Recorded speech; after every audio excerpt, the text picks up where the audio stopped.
என்னையே பயமுறுத்த பாக்குறியா? இன்னும் ஒரு மாசம், ஒரே ஒரு மாசம்தான். அதுக்கப்புறம் இந்த பூமியில என்ன பிடிக்க ஆளே கிடையாது. இத்தனை வருஷமா இல்லாத சந்தேகம் இப்ப எப்படி அவனுக்கு வந்தது? நான் ஆண்டவன் மேல சத்தியம் பண்ணி சொல்றேங்க, இந்த கேள்வியெல்லாம் அவன் மனசுக்குள்ள ஏன் வந்துச்சு, எப்படி வந்துச்சுன்னு எதுவுமே எனக்கு தெரியாதுங்க. அவ்வளவு சக்தி உங்ககிட்ட இல்ல. மறுபடியும் முழுசா என்ன மனுஷ உருவத்துக்கு கொண்டு வர்றதுக்கு உன்னால முடியாது. ஏதோ ஒரு பெரிய விஷயம் நடக்கணுங்கிறதுக்காகத்தான் என் நிலைமை இப்படி ஆகி இருக்கு. இவன் நான் சீராட்டி பாராட்டி வளர்த்த பையன். ஏன் முன்னாடி நின்னுகிட்டு நீ இந்த வீட்டை சேர்ந்தவளா வெளியாளான்னு என்னையே கேட்கிறா உன் புள்ள. இவ்வளவுதானா எனக்கு இந்த வீட்டுல இருக்கிற மரியாதை? என்ன நடக்குது இந்த வீட்டுல?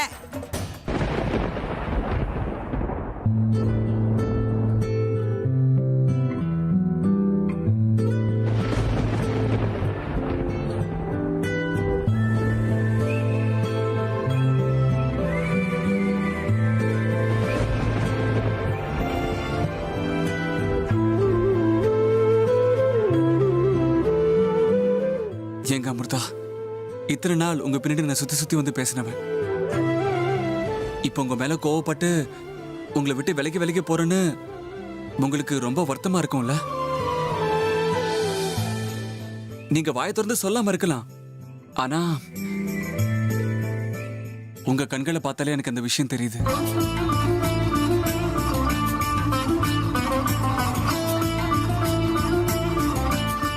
உங்க பின்னாடி சுத்தும் போது உங்களை என்னால நெருங்கவே முடியல.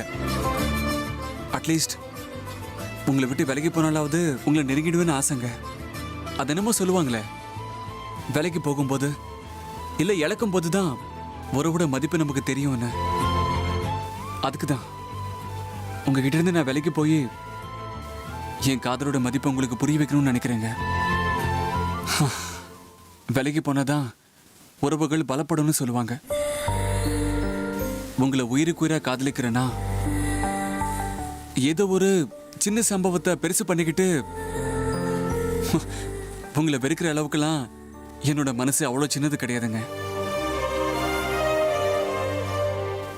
காதல் எல்லாருக்கும் தானா வர வேண்டிய ஒண்ணு. என் வற்புறுத்தலுக்காக நீங்க என்னை காதலிக்க கூடாது. உங்களை அடையிறதுக்கு நான் செய்யற ஒரு சின்ன முயற்சி தாங்க இது. நீங்களா விருப்பப்பட்டு என்னை காதலிக்கணும், அதுதாங்க உண்மையான காதல்.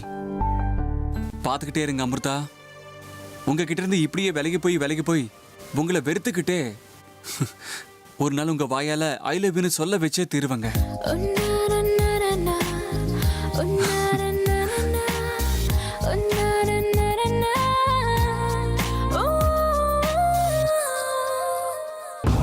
குருவே, நீங்க என்ன சொல்றீங்க?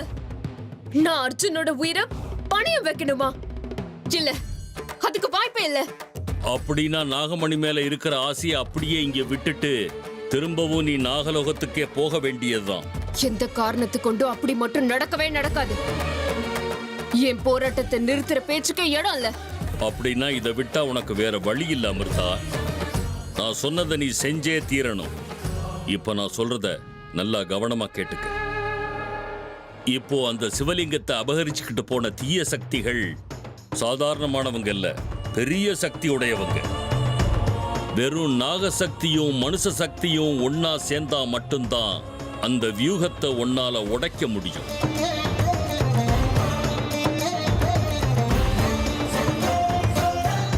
அப்படின்னா நான் இப்போ என்ன பண்ணணும் குருவே? அவங்க சிவலிங்கத்தை அபகரிச்சு 7 சக்கர வியூகத்தை ஏற்படுத்தி அதுக்குள்ள அந்த ஆண்டவனை கைது பண்ணி வச்சிருக்காங்க. இப்ப அந்த சிவலிங்கத்தை ஒரு பெரிய கொடிய சர்ப்பம் காவல் காக்குது. அதையெல்லாம் தாண்டி நீ அந்த சிவலிங்கத்தை எடுக்கணும்னா அர்ஜுனோட ஆத்மாவை நீ வசப்படுத்திக்கிட்டு அவன் உயிரை கையில் எடுத்துக்கிட்டு போகணும். அப்ப மட்டும்தான் உன்னால ஜெயிக்க முடியும். சொல்லு, இந்த போராட்டத்துக்கு நீ தயாரா இருக்கியா?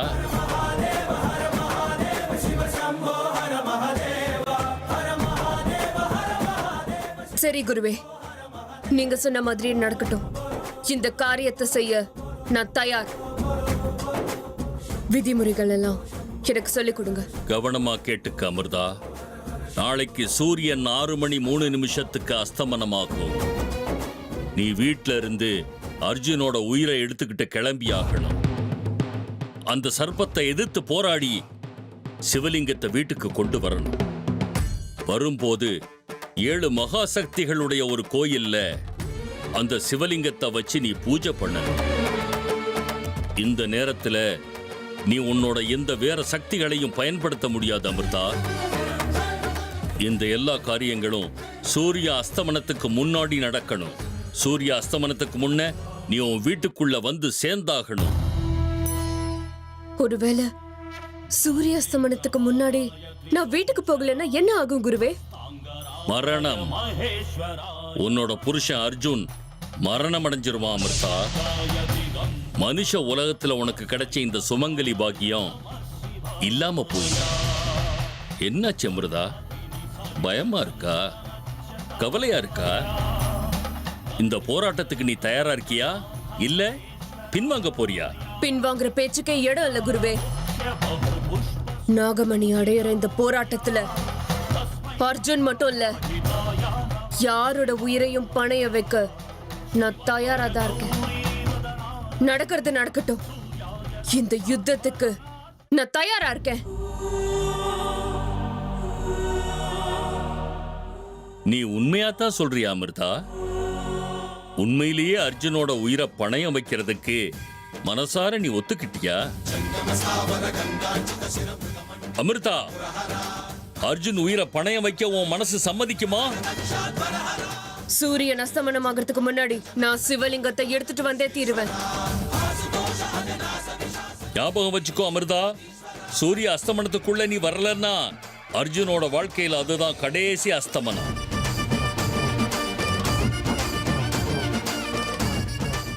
ஓம் நம சிவாய. ஓம் நம சிவாய.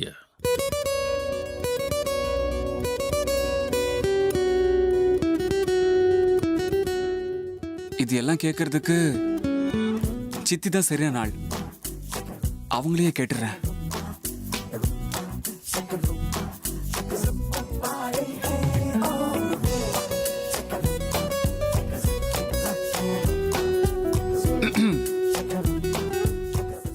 என்ன அர்ஜுன், உனக்கு ஏதாவது வேணுமா? ஆ, ஆ, ஆ, அது சித்தி, ஒரு முக்கியமான விஷயத்தை பத்தி உங்க அரிய அறிவுரை தேவைப்படுது. என்னப்பா அது? அது வந்து சித்தி, அது வந்து பொண்ணுங்களை படிய வைக்கிறது எப்படி சித்தி? அது பிரம்மச்சாரிங்களோட பிரச்சனை. உனக்கு தான் கல்யாணம் ஆயிடுச்சே. உனக்கு எதுக்கு பொண்ணுங்களை படிய வைக்கிற விஷயம் எல்லாம்? அதுவும் அமிர்தா மாதிரி அழகான பொண்டாட்டி இருக்கும்போது. ஐயோ, தப்பா நினைக்காதீங்க. அட்லீஸ்ட் எப்படி பொண்டாட்டியை படிய வைக்கிறதாவது சொல்லுங்க சித்தி. படிய வச்சதுக்கு அப்புறம் தானடா பொண்டாட்டியாவே ஆக்க முடியும். என்னப்பா, என் மருமக கூட ஏதாவது சண்டை போட்டியா? எங்க கிட்ட வந்து ஐடியா கேட்டுக்கிட்டு இருக்க? இல்லம்மா, சும்மா அப்படியே இம்ப்ரெஸ் பண்றதுக்காக தான். இந்த பொண்ணுங்களுக்கு சர்ப்ரைஸ்னா ரொம்ப பிடிக்கும்ல, அதனால தான். ஓஹோ, அப்படியா விஷயம்? என்ன கேட்டீங்கன்னா கேண்டில் லைட் டின்னர் தான் பெஸ்ட். அதுதான் பொண்ணுங்களுக்கு ரொம்ப பிடிச்ச சர்ப்ரைஸ். நோ, ஏன் இந்த விஷயத்துல ரொம்ப ஸ்பெஷல் சித்தி? எல்லாருக்கும் பிடிச்ச விஷயம் அவளுக்கு பிடிக்காது. வேற ஏதாவது கொஞ்சம் டிஃபரெண்டா சொல்லுங்களேன்.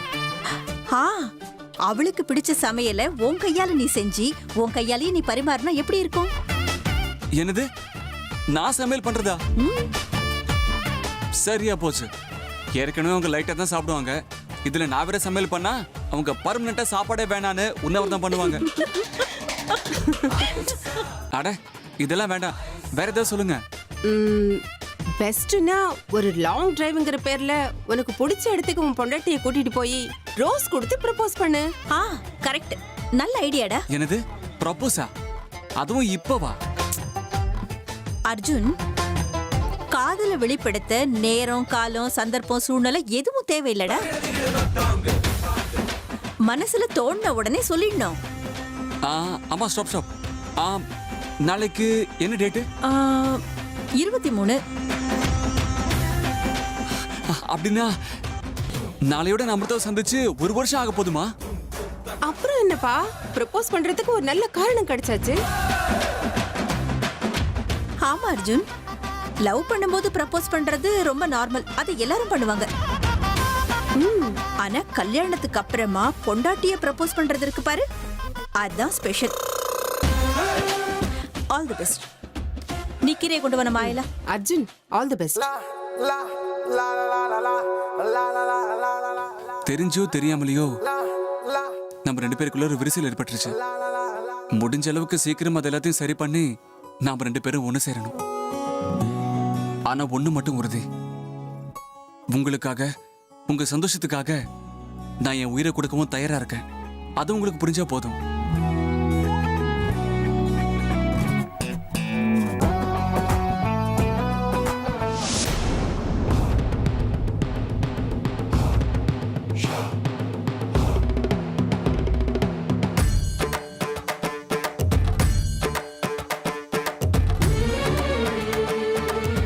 அர்ஜுனோட உயிரை எடுத்துக்கிட்டு நீ கிளம்பணும்.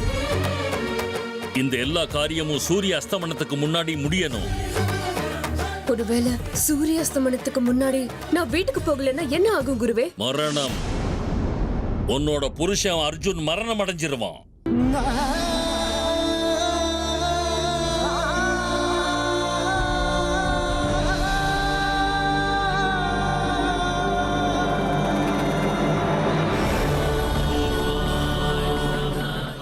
என்னது இது? என் கண்ணு கலங்குது. இப்ப நான் ஏன் அழுகுறேன்? அர்ஜுனோட உயிரை பணயம் வைக்கணும்னா உடனே என் கண்ணு ஏன் கலங்குது? எனக்கே தெரியாம நான் இப்போ இந்த உணர்வுகளுக்கு அடிமையான. எனக்கு என்ன ஆச்சு? எனக்கே தெரியாம என் மனசு அர்ஜுன் பக்கம் சாய்தான்.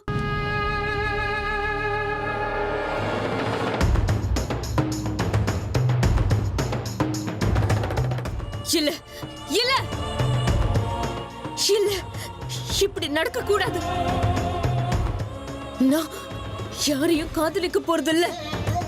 எந்த ஒரு பந்தத்துக்குள்ளேயும் நான் விழவே கூடாது. நான் பூலோகத்துக்கு வந்தது பழி வாங்கறதுக்காக தானே நான் மறக்க கூடாது. என்னோட லட்சியம் தான் எனக்கு முக்கியம். வேற எதுவுமே எனக்கு தேவையில்லை. குருஜி சொல்லியிருக்காரு, நாகமணி அடையறதுக்கு தேவையான சக்தி சிவலிங்கத்துக்குள்ள இருக்கான்.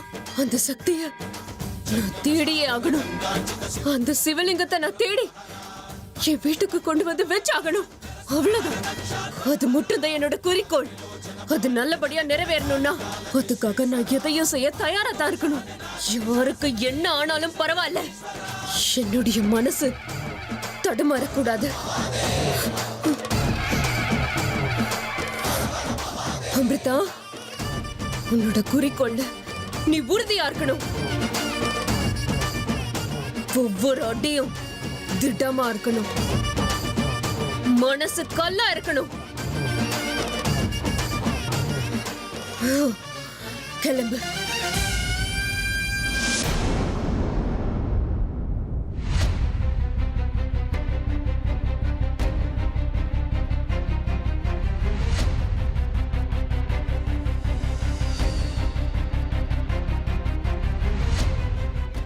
ஓ, ரொம்ப தூரம் போயிட்டு வர மாதிரி தெரியுது. ரொம்ப சோர்ந்து போயிருக்கிற மாதிரியும் தெரியுது. சிவலிங்கத்தோட தேடுதல் வேட்டை ரொம்ப வேகமா நடக்குது போல இருக்கு. தேடு தேடு, நல்லா தேடு. நீ எவ்வளவு முயற்சி பண்ணாலும் சரி, உனக்கு சிவலிங்கம் கிடைக்காது. என்ன சொல்றீங்க? அப்படின்னா சிவலிங்கம் எங்க இருக்குன்னு உங்களுக்கு தெரியும் போல இருக்கே. சொல்லுங்க பாட்டி, சிவலிங்கம் எங்க? இத பாரு அமிர்தா, உனக்கு சம்பந்தம் இல்லாத விஷயத்துல நீ தேவையில்லாம மூக்க நுழைக்கிற. இத பார், அந்த சிவலிங்கம் இந்த வீட்டுல இருந்தா இந்த குடும்பத்துக்கு நல்லதில்லை. அது இந்த வீட்டை விட்டு போனதே நல்லதா போச்சு. இனி இந்த விஷயத்துல தலையிடுற வேலையை வச்சுக்காத. என்ன? சிவலிங்கத்தால குடும்பத்துக்கு கெடுதல் விடுமா? ஒரு தடவை சொன்னா உனக்கு புரியாத அமிர்தா. பாட்டி இந்த வீட்டுக்கு பெரியவங்க, மூத்தவங்க. அவங்க ஏதாவது ஒரு முடிவு எடுக்கிறாங்கன்னா அதுக்கு ஒரு காரணம், அர்த்தம் எல்லாமே இருக்கும். பெரியவங்களை எதிர்த்து பேசினா நீ ஒண்ணு இந்த வீட்டுக்கு பெரியவளாயிட முடியாது. அக்கா, இந்த வீட்ல யார் பெரியவங்க யார் சின்னவங்கன்னு எனக்கு நல்லாவே தெரியும். இந்த குடும்பத்து மேல இருக்கிற அக்கறையில, இந்த குடும்பம் நல்லா இருக்கணும்ன்ற எண்ணத்துல நான் இந்த மாதிரி ஒரு கேள்வியை கேக்குறேன். சொல்லுங்க பாட்டி, தெய்வத்தால ஒரு குடும்பத்துக்கு கெடுதல்னு முதல் முறையா இப்பதான் கேக்குறேன். அமிர்தா,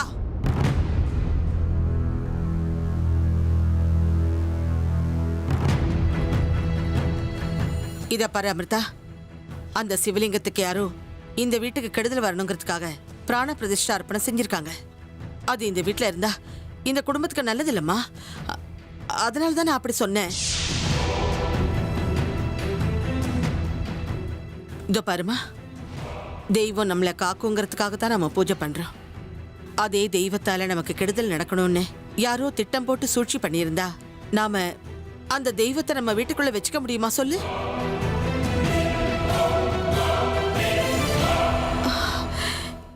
எனக்கு என்னமோ ரொம்ப தலை சுத்துற மாதிரி இருக்கு.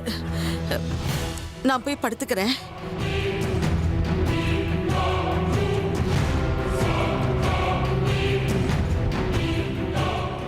பாத்தீங்களா அத்தை, பாட்டி எப்படி பேசிட்டு போறாங்கன்னு? இவங்க ஒவ்வொரு நாள் ஒவ்வொரு நிமிஷம் ஒவ்வொரு மாதிரி பேசிட்டு இருக்காங்க. சிவலிங்கம் வீட்டுக்கு வரணும்னு ஆசைப்பட்டது இவங்க தான். இப்போ அது வீட்டை விட்டு வெளியே போனது நல்லதா போச்சுன்னு சொல்றது இவங்க தான். சத்தியமா சொல்றேன், எனக்கு ஒன்னும் புரிய மாட்டேங்குது. இதோ பாரு அமிர்தா, வீட்ல நடந்த சம்பவங்களால அத்தை ரொம்ப பயந்து போயிருக்காங்க. அதனாலதான் அவங்க இந்த மாதிரி எல்லாம் ரியாக்ட் பண்றாங்க. ஆமா அமிர்தா, அன்னைக்கு நம்ம அர்ஜுனுக்கு வேற அந்த மாதிரி ஆயிடுச்சுல்ல, அன்னையிலேருந்து அவங்க கொஞ்சம் டிஸ்டர்ப்டா இருக்காங்க. அதான் அவங்க இப்படிலாம் பேசுறாங்க. எல்லாம் சீக்கிரமா சரியாயிடும், நீ ஒன்றும் கவலைப்படாதம்மா.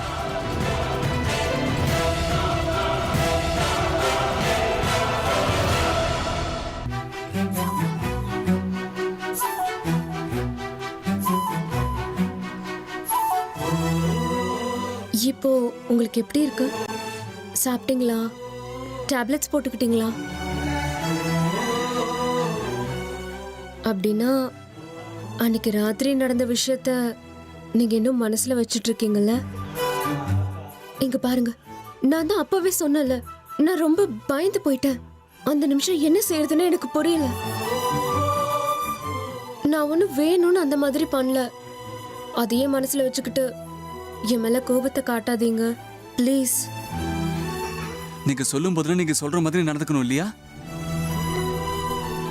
நான் என்ன கேட்டாலும் இல்ல முடியாது பிடிக்காதுன்னு என்னை விட்டு விலகி போவீங்க. ஆனா நீங்க பேசின உடனே நான் உங்ககிட்ட சிரிச்சுக்கிட்டே பேசணும் இல்லையா? இது எந்த ஒரு நியாயங்க? அது அப்படி இல்ல. அப்படியும் இல்ல இப்படியும் இல்ல. இப்ப என்ன, நான் முன்ன மாதிரி உங்ககிட்ட பேசிக்கிட்டே இருக்கணும் அவ்வளவுதானே? அப்படின்னா ஒரு கண்டிஷன். என்ன? நாளைக்கு நீங்க எங்கேயும் போக கூடாது, என் கூடவே தான் இருக்கணும். புரியுதா?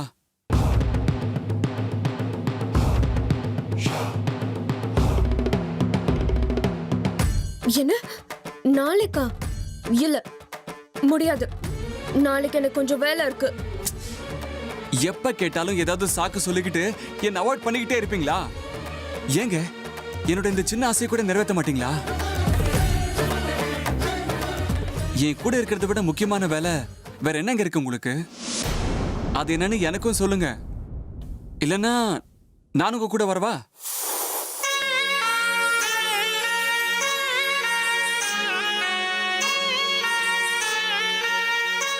வேண்டாம் வேண்டாம், நான் தனியா தான் போகணும்.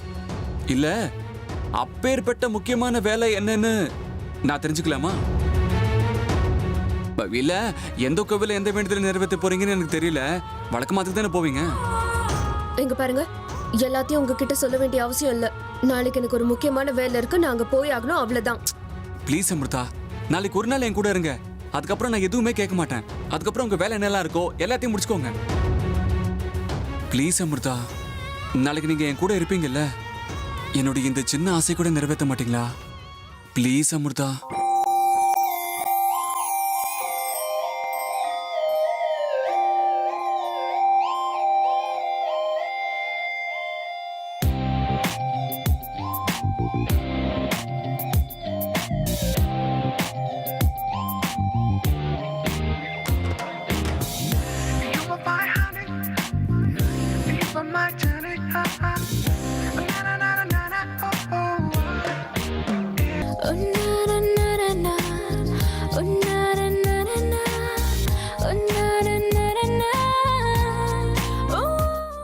மௌனம் சம்மதத்துக்கு அறிகுறான்னு பெரியவங்க சொல்லுவாங்க.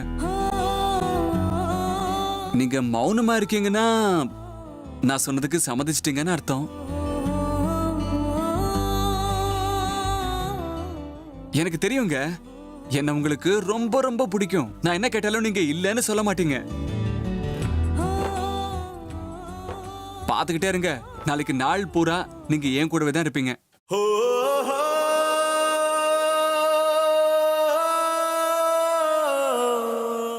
Good night Amrita.